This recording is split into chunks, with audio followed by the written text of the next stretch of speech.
Hola a todos, muy bienvenidos a esta tercera lección de Photoshop. Como siempre va a ser corta, productiva y ojalá de su agrado. Bueno, esta parte es seguimos reconociendo un poquito las herramientas de Photoshop y como primera medida vamos a entender cómo nos podemos mover en el archivo.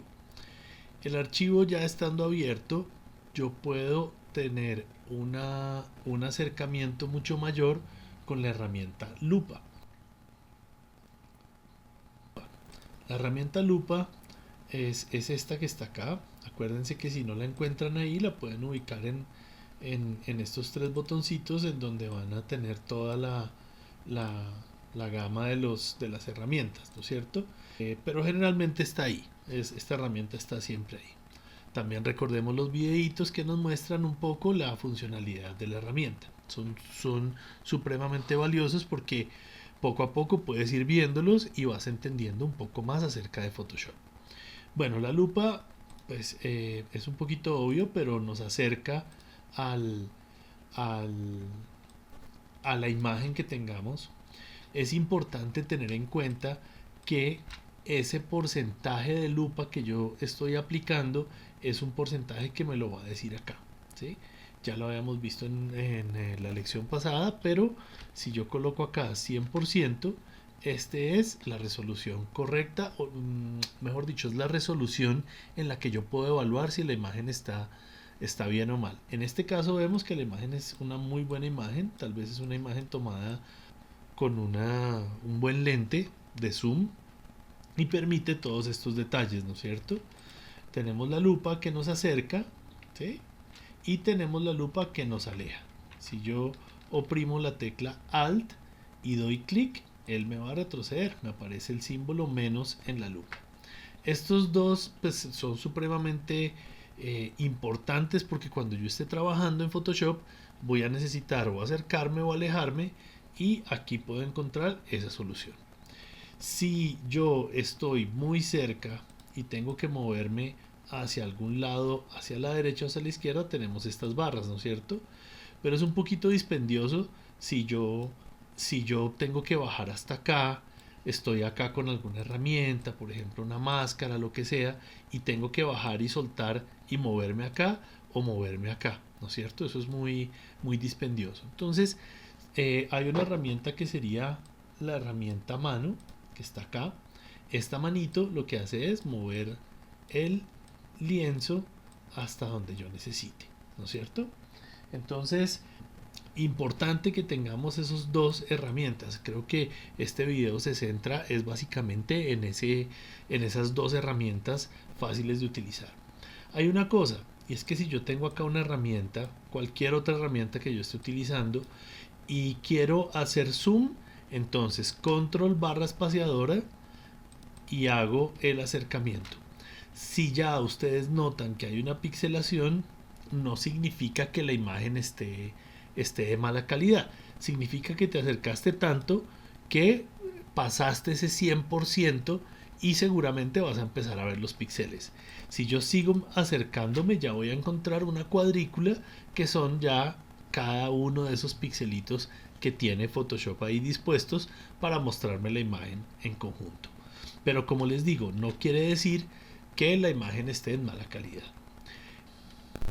Si yo le doy control 0, la imagen retrocede hasta que me la muestra completa en la pantalla, sin importar el valor que yo tenga acá. En este caso es 25.98%, es un valor bien aleatorio, ¿no es cierto? Entonces, esa es la forma. Control 0 para encuadrar toda la imagen y control barra para acercarme. Asimismo, puedo utilizar control barra y alt, o sea, son tres teclas que debo oprimir en este momento, control barra alt, puedo retroceder y tener el zoom hacia atrás. Entonces puedo retroceder o acercarme con esta combinación de dos teclas para lupa más o tres teclas lupa menos. Pero asimismo, si yo me quedo con la barra espaciadora, entonces obtengo la opción de la manito. Entonces practiquen mucho esto porque lo que va a hacer es eh, facilitarme el movimiento sin soltar la herramienta que estoy usando. Miren que todavía estoy con la herramienta máscara, ¿sí? Y simplemente la tecla me ayuda a movilizarme en el documento, ¿sí? Ese es nuestro principal objetivo de esta clase. Aunque tenemos dos cositas más por explicar, pero la práctica de esto hace que ustedes se faciliten, dejen de usar estas barras que se deslizan hacia la derecha, izquierda o arriba abajo, y vamos a reemplazarlo por la barra para moverme a donde yo necesite. Bueno, es muy útil cuando estoy haciendo detalle y estoy trabajando con un zoom bien adentro y tengo que corregir algo, pues me queda muy fácil moverme sin soltar la herramienta que estoy teniendo. Bueno, ese es nuestro objetivo inicial. Luego tenemos un segundo elemento que son las capas. Las capas en Photoshop son como el corazón de este programa. ¿Por qué? Porque me permite montar elementos adicionales dentro de este diseño. Vamos a mirar simplemente una funcionalidad sencilla. Esta es una imagen JPG bajada de píxeles, sencilla, ¿sí? Con un tamaño, eso sí, muy bueno, porque la imagen tiene 5000 píxeles por 3000, es supremamente grande, es muy buena. Entonces, es una imagen, está en una sola capa.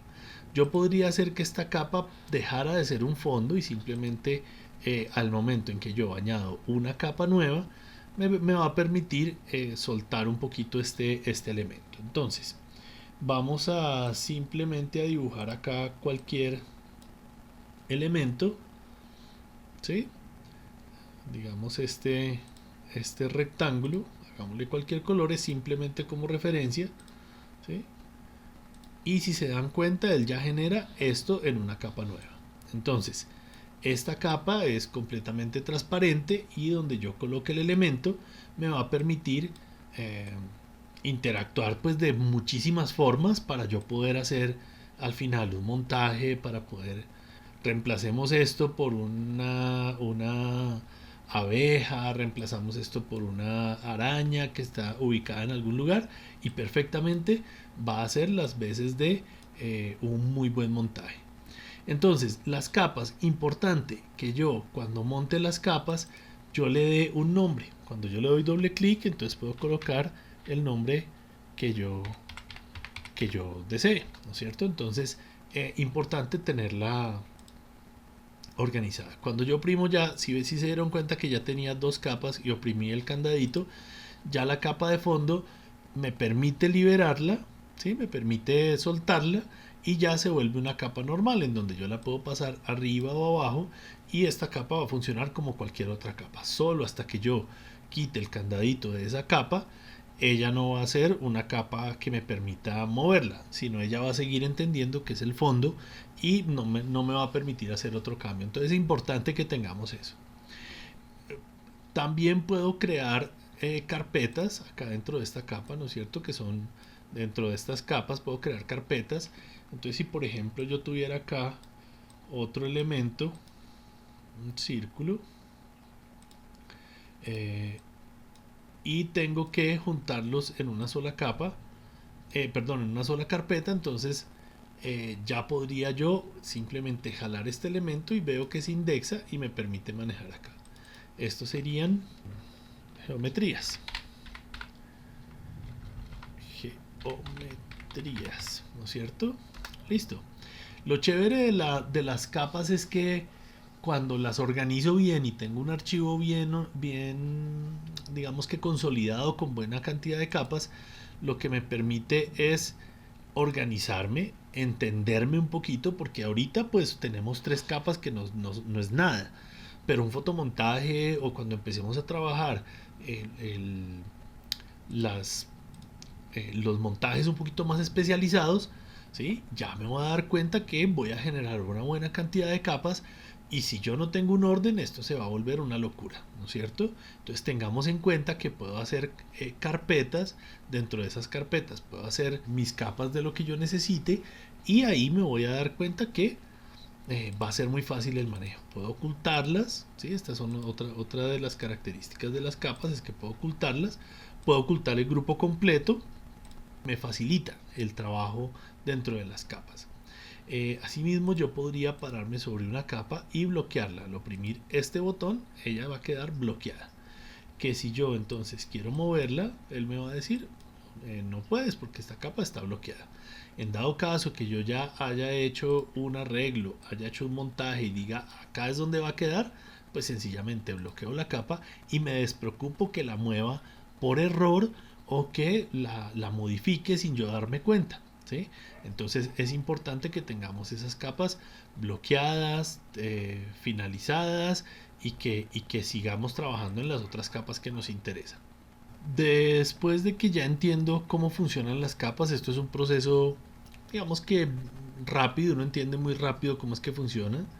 Recordemos que si activo esta opción de seleccionador automático, lo que va a suceder es que funciona un poquito como Illustrator, ¿sí? Que si yo tomo el elemento lo puedo mover a donde yo quiera, ¿sí?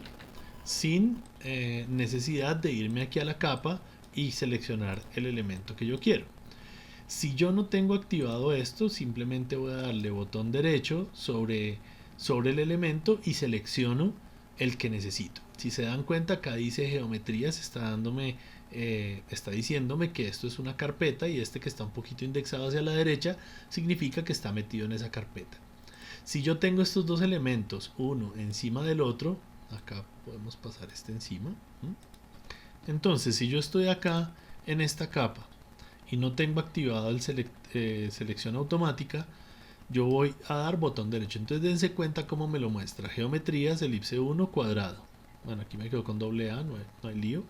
Pero está así, ¿no es cierto? Y luego la capa 0. O sea que él en este punto, él está revisando de ahí para abajo o hacia la profundidad, como lo quieran ver. Tenemos esas capas que están ahí. La capa 0 porque está al nivel de geometrías es porque la capa 0 está a la altura de geometrías, entonces ella no está indexada, no está metida en geometrías, sino está por fuera.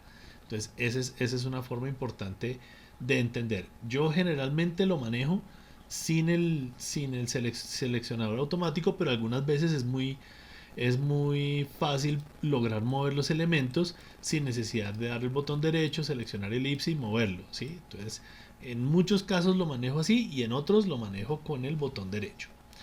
O sea, comparto un poquito el uso entre seleccionador automático y botón derecho y sin el seleccionador automático, mejor dicho. Entonces, si yo muevo este elemento me voy a dar cuenta que acá queda un ajedrezado. Este ajedrezado lo vemos a veces cuando descargamos imágenes en internet, que le decimos imágenes transparentes y él te la muestra la imagen transparente con este ajedrezado de fondo. Este ajedrezado lo que nos está queriendo decir es que es transparente.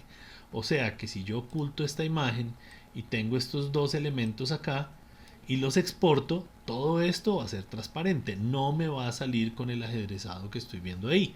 Esto simplemente va a salir transparente. Bueno, es para que tengamos claro cómo funciona un poquito ese fondo en Photoshop.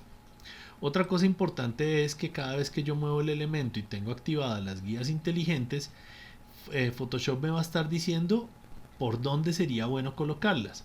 Ejemplo, si yo la suelto acá y él me está diciendo esa rayita fucsia que sale en la parte de abajo, ¿sí? Ahí podría soltarla y simplemente queda alineado el elemento a la parte de abajo. Acuérdense que el diseño es orden, básicamente es eso, orden, que cada cosa tenga un orden. Eso quiere decir que yo no puedo poner un elemento acá, otro elemento acá y porque ya me pareció y ese es mi diseño. No, hay que darle una justificación a los elementos y ponerlos en un lugar donde correspondan el uno al otro. Por ejemplo, si yo tuviera estos dos elementos, yo podría centrarlos acá y hacer que funcionen como un elemento centrado con base en el otro. Eso funciona. Puedo llevarlos hacia la izquierda también y manejarlos con esta justificación. O hacia la derecha llevármelos a esta zona de la pantalla y tenerlos acá.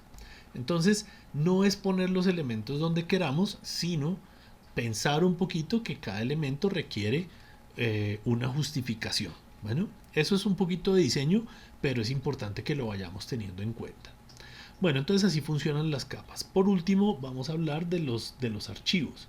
Entonces, bueno, hay otros dos temitas también que tenemos que hablar en esta clase. Entonces, los archivos, cuando yo le doy guardar este elemento, él por lo que parte de un JPG, él me va a decir siempre que pilas porque ya tienes capas, no puede guardar un JPG con capas.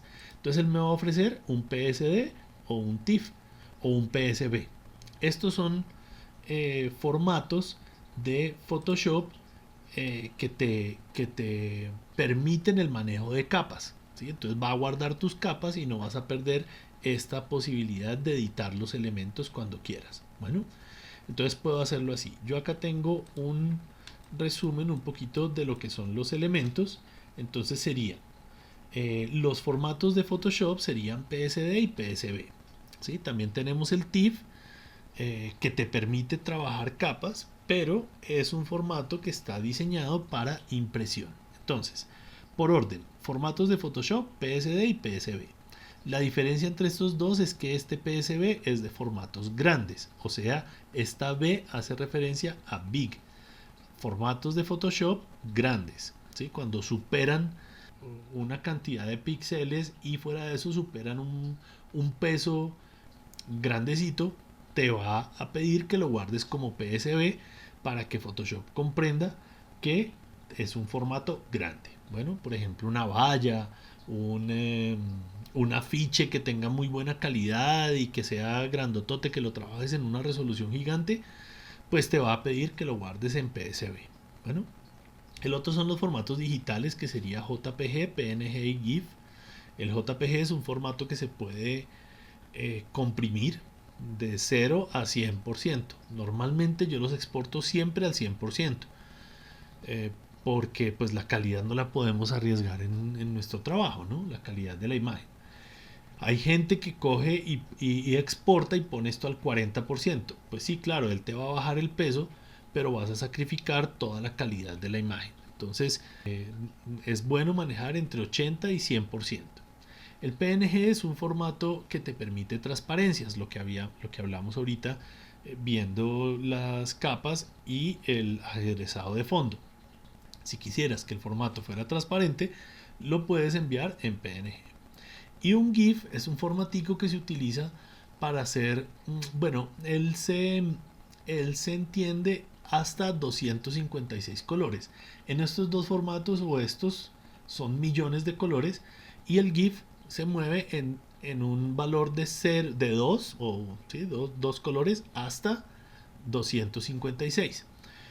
Es utilizado para animaciones. Hay un tipo de diseño que se maneja a base de píxeles, que es como una ilustración en píxeles. También puede ser en este formato, y es un formatico que es bien liviano porque pues limita la cantidad de colores. Entonces en algunos casos se puede utilizar, pero todos son formatos digitales. Los otros serían formatos para impresión. Si tú ya quieres guardar tu archivo para que te lo impriman, debes tener en cuenta el PDF o el TIFF.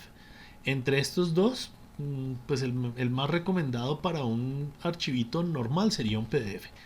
Ya si tú vas a hacer una revista o algo así y quieres manejar una imagen dentro de esa revista, puedes manejar un formato TIFF. Es un formato de alta calidad y te va a respetar muy bien los colores, no se comprime, sí, es un formato bien interesante de manejo. Bueno, esto por este lado. Por otro lado tenemos los tipos de color. Entonces podemos tener archivos en CMYK, en RGB. Básicamente estos son dos de los modos de color que utilizamos. Expliquemos un poquito cada uno, muy brevemente. El RGB es el tipo de color que te dan los colores luz. Simplemente son colores bien brillantes que funcionan en pantallas de celular, en pantallas de televisor, ¿sí? O en pantallas de tu computador. utiliza este tipo de combinación. O sea que si tú quieres hacer una imagen para redes sociales, está bien que la manejes en RGB. Ya la otra son formatos CMYK. El formato CMYK es un formato que es un poquito más opaco en su tonalidad, pero son colores reales, son colores que se utilizan para impresión.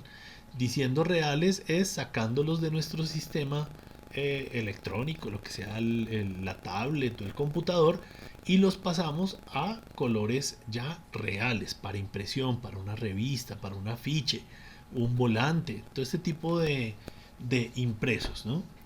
Recordemos que la impresión también puede ser digital o puede ser offset. La offset es la que utiliza CMYK. La impresión digital utiliza RGB.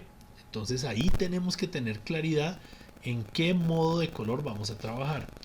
No quiere decir que si yo voy a arrancar una imagen para impresión, arranco en CMYK. No, idealmente arrancamos en RGB y el último paso que hacemos para que esta imagen se vaya a impresión es pasarlo a CMYK. El motivo es que Photoshop restringe algunos filtros cuando tienes el formato base en CMYK. Entonces ese es un poquito el modelo de lo que podemos hablar de color y los formatos. Si tu archivo tiene capas, él te va a pedir que lo guardes en PSD. Ya si nosotros queremos guardarlo para, por ejemplo, una pieza gráfica en digital, entonces nos vamos para esta opción que dice guardar para web. Nos va a sacar esta pantalla que va a resumir un poquito el peso, el tamaño. Esta imagen está bien grande, por eso de pronto pues no sería lo ideal mandar esto para una página web o algo así, porque está muy grande. Son 7 megas. Esto está muy grande y pues no sería ideal esto. Pero como ejemplo me sirve para entender que puedo mandar un GIF. Acuérdense que el GIF maneja 256 colores o menos, ¿sí? El JPG, que maneja una compresión del 100%, acá la vemos. Si yo ya quiero tener una menor compresión, pues lo manejo acá. Obvio que esto sacrifica calidad. Ganas en peso de la imagen, o sea, tu imagen es cada vez más liviana, pero sacrificas la calidad, ¿sí? Muchas veces no es ni siquiera notorio acá, pero cuando exportas y vas a ver la imagen ya en detalle, se va a ver pixelada. Yo recomiendo que si la quieres exportar sería máximo hasta el 80%, del 80 al 100%, ¿sí? Una calidad muy alta. Eso sería el JPG. Y PNG, escogeríamos el 24, que es el que tiene mejor calidad y te va a dar el elemento de la transparencia. No quiere decir que si no tengo transparencia entonces no lo puedo usar. Sí se puede usar, pero te permite esa transparencia. Entonces, en resumen, esto es lo que quería mostrarles hoy. Tenemos manejo de la lupa y de la mano, manejo de las capas, los formatos que puedo utilizar para guardar mis archivos y los modos de color. Si yo quiero cambiar el modo de color, simplemente vengo acá y le digo que me lo pase a CMYK, ¿sí? RGB, etcétera. Escala de grises, yo podría desaturar esto y dejarlo en tonos negros, o sea, tonos de grises, pero los más importantes son estos dos, ¿no es cierto? El RGB y el CMYK. Siempre arrancamos en RGB y si vamos a finalizar para impresión, escogemos el último pasito que haríamos en nuestra edición, sería pasarlo a CMYK. Guardando eso sí el RGB como mi base de diseño, ¿no es cierto? Siempre guardamos un archivito RGB y luego le podemos decir guardar como, convertimos a CMYK y tenemos un archivo pues ya finalizado para impresión. Entonces, en resumen, eso sería todo. Buen día para todos. Chao.